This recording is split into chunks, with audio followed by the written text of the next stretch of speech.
All right, we're back in the chili pepper kitchen today. A lot of you might be asking yourself why. Trust me, I get it. It's the chili pepper. What good is growing all the food and doing all these things that we do if we don't know how to take it to the kitchen and make a finished product? I've really wanted to do sourdough for a long time, and that's what we're gonna do here today. I haven't done sourdough before, so I thought, you know what? It's time for me to figure out my own bread. So we're gonna try two options here. I've studied like crazy, and we're going to do side by side two different methods. One, we're just going to do the traditional method that if you look at most videos, you're going to find some form of. There's like a million ways to do this, and I don't think there's any 100% right way. What I'm looking for is the way that works for me the best. Because let's face it, when you got a lot going on, you don't need something super time consuming. The second method, a friend of ours brought us back Alaska Goldrush sourdough. So it comes with the powder that you add in there, the instruction sheets for it, which states really simple: sourdough starter instructions: 2 cup flour, 2 cups warm water, dry culture from your starter package. Use a wooden spoon. Okay, I found this to be kind of interesting. Use a wooden spoon or a plastic spoon, but metal does not work. Gently stir several times a day. Your starter should give off a light yeasty aroma. Did I say aroma? Your starter should give off a light yeasty aroma. Cover your container after 2 days and let it rest in the refrigerator. That has got to be one of the easiest explanations I've ever seen. First, let's start with the Goldrush sourdough starter from Alaska. I'm actually kind of excited about this one because it seems a lot easier to do, and easier is great in my book. It's really simple. 2 cups flour, 2 cups warm water, and the package of their little dry mixture. Get our measuring cups. Went to Wally World yesterday, and I am in Colorado, so this is pretty popular here, but it's the high altitude Hungarian flour, enriched, unbleached. It actually doesn't call for anything special, it just says flour. So let's see what happens. Okay, 2 cups flour. Stick in their dry powder first, and then we'll just stir it all together at the same time. Get all that goodness in there. It specifically said wooden or plastic, no metal spoon. Mix till it's smooth. And there's our consistency. I think that's pretty good. Put it in a warm place for 36 to 48 hours and stir several times a day. Now, one of the big things that I've seen or learned researching is you want a loose fitting jar, and that's kind of why I did it this way. I found these jars yesterday at Walmart for $5. Let's clean off the lid. There is no rubber seal or anything on there, so it just sits on there nice and loose. I figured that'd be perfect. I know I always hear a good warm place is up on top of your refrigerator. So let's put it up there.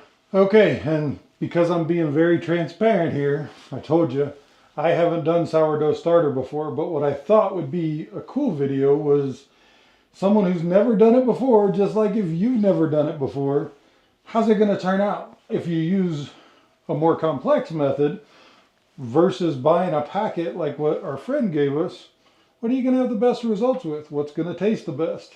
What's going to be the easiest to do? So that's why I'm doing this.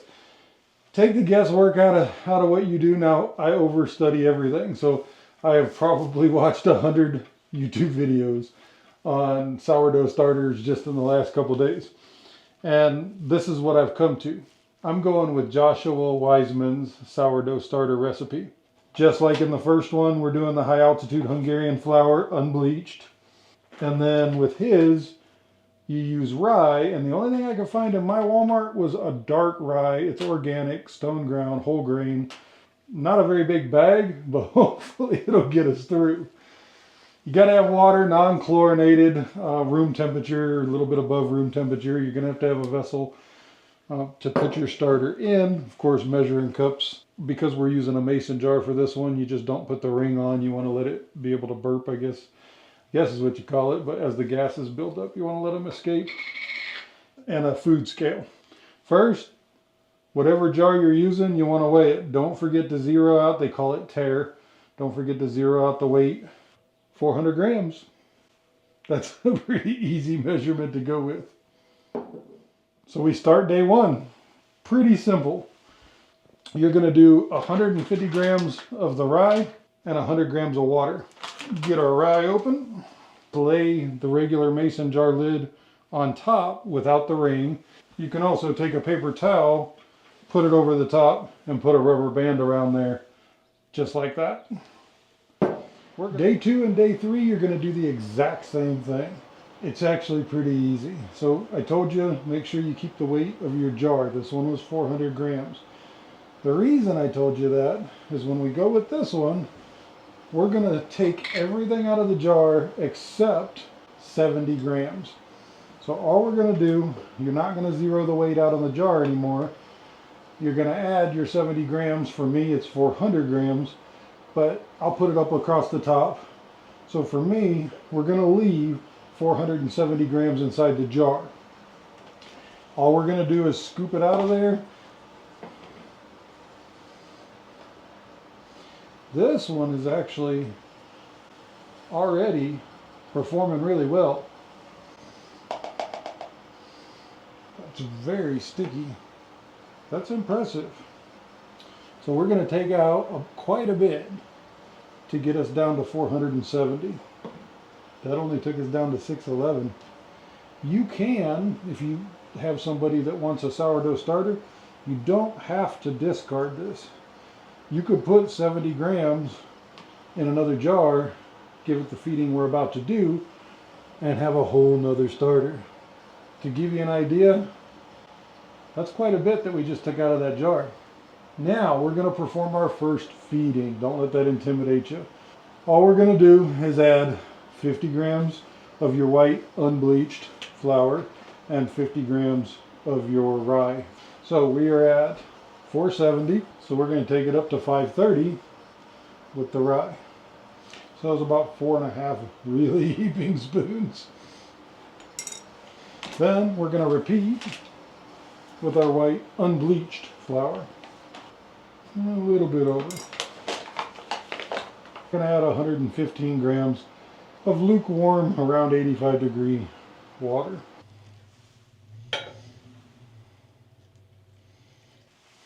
And then we stir. You want to make sure you get all the clumps out of there because it'll clump up quick.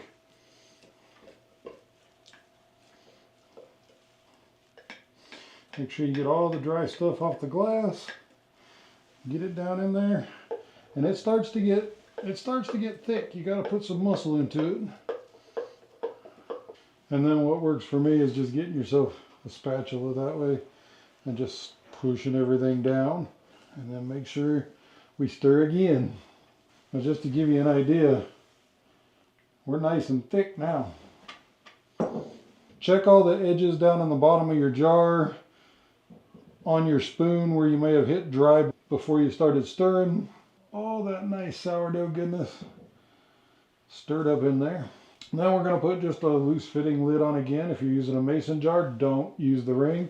Put it back in a decently room temperature warm area. I'm using the top of my refrigerator. Now, on to the Alaska sourdough that I got. We won't be needing the scale. The steps on it just seem a whole lot more simplistic. Not that that's difficult. Just this one seems a little more simplistic. So I'm hoping this one works. I'm not seeing yet the results that I have seen in the other one. So on this one, the only thing it says after the day one is for 24 to 48 hours to stir it multiple times a day. Now, I am feeling, I'm feeling more resistance on the spoon. I wasn't seeing any of the bubbly or bubbling going on or anything like that. But I can feel the thickness. It's starting to get a little more of that rubbery feel to it. And so it is doing something. So we're just going to stir it again. Day 2, stir it again day 3. And then it says put a lid on it and let it rest in the refrigerator. So you're not doing all the feedings with this one that you are with the other one. So it'll be really interesting to see. And it's definitely, just so you can see, not the consistency of the other one yet. So far, I can completely tell that the other one, the traditional way of doing it, is doing what it's supposed to. I'm not seeing that yet out of the Alaska, but I do have high hopes. And this little bit covers day 2 and day 3. So we'll see you back here for day 4, see what we do different, and see what everything looks like. And now we're at day 4. Day 4 is going to be so similar to day 2 and day 3. The absolute only thing we're going to do for the one that we've been doing, the half and half, the rye and the unbleached white, is we're just going to lower that water amount a little bit that we've been doing on day 2 and day 3. We're going to lower it down to 100 grams. We're still going to leave 70 grams of starter in here, and we're still going to do 50 grams of white, 50 grams of rye back in for the feeding, but 100 grams of water, and I'll post that up. Now, interesting though, something that we have going on with the Alaska one. Notice the consistency. I'm sure you can see that on the video. It's still very watery. It hasn't bubbled, it hasn't risen, it hasn't done anything for me. Whereas this one, I mean, you can't move that, it's thick. And it has been rising and falling each day. Not as noticeable today as it was on day 2, day 3, but definitely still doing it. Because this one has worked so well, I'm going to attempt to do the same thing with this one. I'm going to leave 70 grams in there. I'm going to do the 50-50 on the white and the rye and put the water in there, and we're going to see if we can wake this thing up and get it doing something. Just an experiment, and I'm curious. So, first thing first, we got these dishes from Chinese last night, so I'm going to keep part of this starter and do yet another one. I know, I'm crazy. Now, we already have our 100 grams here. I'd already weighed it out before we started. We're going to zero that container out, and we're going to put 70 grams, and we're going to have a whole nother sourdough starter. Remember I told you, make sure you know your weight. This one was 400 grams. So what we're going to do, take it back to 0, and we're going to take out until we have 470. 400 for the glass, 70 for the starter. Yeah, leaving only 70 grams doesn't seem like much at all, but it works. Now we want to scrape everything down off the walls of the glass, get it back in there so you don't end up with anything dried like I did. We're going to take it up to 530, reason being 470 plus 50 grams. Now we're going to put in 50 grams of the white, and then we're going to add our 100 grams of about 85-degree water. And then we're just going to stir it up better than I did last time. So to give you an idea, that's one thick consistency now. Take a paper towel and just clean up the edge of this jar where your lid's sitting. It gets kind of messy, and you should be good to go. Like I said, I don't know if this is going to work, but this is what I'm going to try. I'm going to put the 70 grams of the Alaska back in. Then we're going to feed it with 50 grams of rye, 50 grams of unbleached white, and we'll add our 100 grams of about 85-degree water. Give that a stir, and let's hope we can bring this to life and get some other kind of flavor profile out of it. So this will be the end of day 4, even though it was a little bit of a long day 4. I know personally I like watching videos when they show me when the problems arise too. Not everything's perfect. It's day 5, and we're not going to waste a whole lot of your time. As far as the feeding goes, it's exactly the same as day 4. You're going to leave 70 grams of your starter inside, 50 grams of rye, 50 grams of white, unbleached, and 100 grams of 85-ish degree water. We're not going to waste your time. I'm not going to make you watch all that, but I think I actually do see a little bit happening now that we did the switch over. The weight shows that it is. So cross our fingers. We're going to keep going with that. And grocery shopping at Walmart today, I picked up another one. And then I used yesterday's discard to start a whole nother one, and they're doing really well. And it's already day 6. So day 6 is going to be a lot like all the other days, and by now you've probably got a pretty good grasp on how the feeding is going to go. We're going to drop the amount of starter that we leave in the jar to 50 grams. And then we're still going to stick with 50 grams of the rye, 50 grams of the white, and 100 grams of about 85-degree water. So I'm not going to bore you with making you watch me do all those. Pretty simple. But I did want to tell you one thing. So I was having an issue with the sourdough rising. I even put it up on top of the refrigerator because they say it's warmer up there. And it just wasn't doing it. But I watched one of Joshua Wiseman's videos. I'm not sure if it's the one on this specific sourdough starter or not, but he talked about putting them in the oven and leaving the light bulb in the oven on would keep the oven at right about 80 degrees. I tried that yesterday after I did these, and the results, phenomenal. So take a look at this. Look how much we've got in that jar. I mean, when we redid everything, it's doubled in size from yesterday. Same thing with the one that I took the starter and moved it into the other jar. And the big shocker, it did it for the Alaska one, and we have bubbles, finally, in the Alaska. So hopefully, we've got something good going on there. And just like that, it's already day 7. For you, it's been a pretty quick journey. For me, it's been a full week. The only difference on day 7 is you're going to reduce the amount of starter you leave in your jar to 25 grams. You're still going to keep 50 grams of the rye, 50 grams of the white, and 100 grams of about 85-degree water. And that's going to remain your feeding from here on out. In all the videos I watched, they do talk about you can feed it every 12 hours if you want. But who the hell wants to do that?